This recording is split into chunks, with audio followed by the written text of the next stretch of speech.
morning, everyone. My name is Ritvik. Today I'm here to talk about speaking to the future of journalism. I've chosen that topic because of the speaker of the interviewee I spoke to. So, I don't know how many of you have seen him around campus. He was our professor for journalism in the winter for me. Yeah, and I think he was there. I think Sophie was there. I don't think anyone else was there. But yeah, so he was a professor for journalism. And a little about Adrian. He's Adrian Nugent. He's worked for the City of Kelowna, CBC, TAI, and the Kelowna Capital News. He's at the moment a professor of journalism and an entrepreneur. If you take a class with him or if you ever have to meet him, he'll tell you a lot of stories of his from CBC. This is exactly what we actually came to converse about from a discussion with him on the October 1st when I took my interview with him. So a couple of key points that my presentation revolves around is his life as a journalist, good journalism versus bad journalism, and advice to aspiring journalists. I'm pretty much this is what we talked about the other day as well. So I'm going to cover my presentation around these three topics. First of all, life as a journalist. Well, he focuses mostly on communication.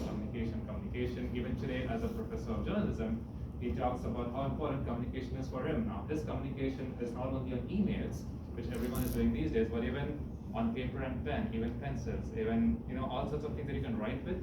He uses almost anything and everything to write because he has to prepare stories for clients. He has to prepare drafts for clients, which he does on paper first before putting it on print. And the next thing he spoke about was color-sensitive topics, which happens in white supremacist rooms.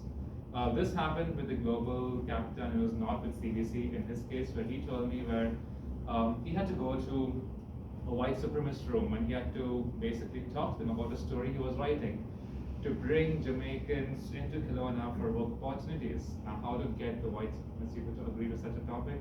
Well, we had kind of a discussion on that, and he spoke about how good journalism led him to convince them about the story, which I'll be covering in the next slide. And the last thing he spoke about was education to progression. Well, he said that as a journalist, you can never be satisfied with the amount of degrees that you have. You need to keep studying, do more degrees, do more courses. You keep studying more, you keep getting more and more experience and more certifications in order to grow as a journalist, because it's not easy out there, and it's not like the only occupation you can have if you're not that good, right? Moving on, the next thing was good journalism was bad journalism. Well, what's good journalism? Well, body language to start with. As a journalist, body language is so important because if you need to you need to place yourself wherever you are. How do you do that? So a good body language is what is essential to be into journalism. The next thing was rise to the occasion. Well, journalism is not a field for lazy people. That's what I got joining the CCJS course, and after interacting with him, I knew that you need to be enthusiastic about the job. You need to rise to the occasion, and you need to be there, and take initiative, right? And of course, research sources. Now, what happens? There's so much of information available, and the moment a journalist writes something, and if it's not accurate, someone's going to come and ask, really? Where do you get that from, right? You never know that. What's bad is using fancy language. This is my problem because I use big words. Big words because me and my best friend have a problem of being Shakespeare fans. And we have a problem of using fancy English, which people have to literally sit in the dictionary and read. What's he that chips in here? So that was actually not appreciated when I was a student as well under him. So I tried to make my language a bit more easy to understand as well, because when you're a journalist, you're writing for the common public. And now you don't want people opening newspapers and having to spell dictionary to see what you're writing, because people read newspapers to improve their vocabulary, and if they're going to find even more tough vocabulary there, it's going to be difficult, right? And being the star, well, journalists love to be the star and say, hi, I'm so-and-so, I'm from so-and-so. Well, sure, you can do that, but you need to focus on what exactly you're focusing on. You need to focus on the subject more than on yourself. That's what journalists make a mistake in doing. They become the star, but they focus on themselves more than on the topic. And the last thing is be sure and never go solo. Of course, you need to have your backup ready. You need to have your team ready, or your team or probably your resources ready. If you just go solo out there, oh, there's a story happening. Someone calls and says, hey, you know what, there's a fire down here, come and report something. You go there, there's nothing, right? It's a waste of time, it's a waste of resource, and it's a waste of, let's say, the day, because journalists always have other news that they can keep writing on. The next one is advice for aspiring journalists. Well, say what you mean. That's what he tells me. So he repeated at least 5 times that day. Say what you mean, because people always try to twist it by using fancy language, and yeah, and that becomes very political and not journalistic then.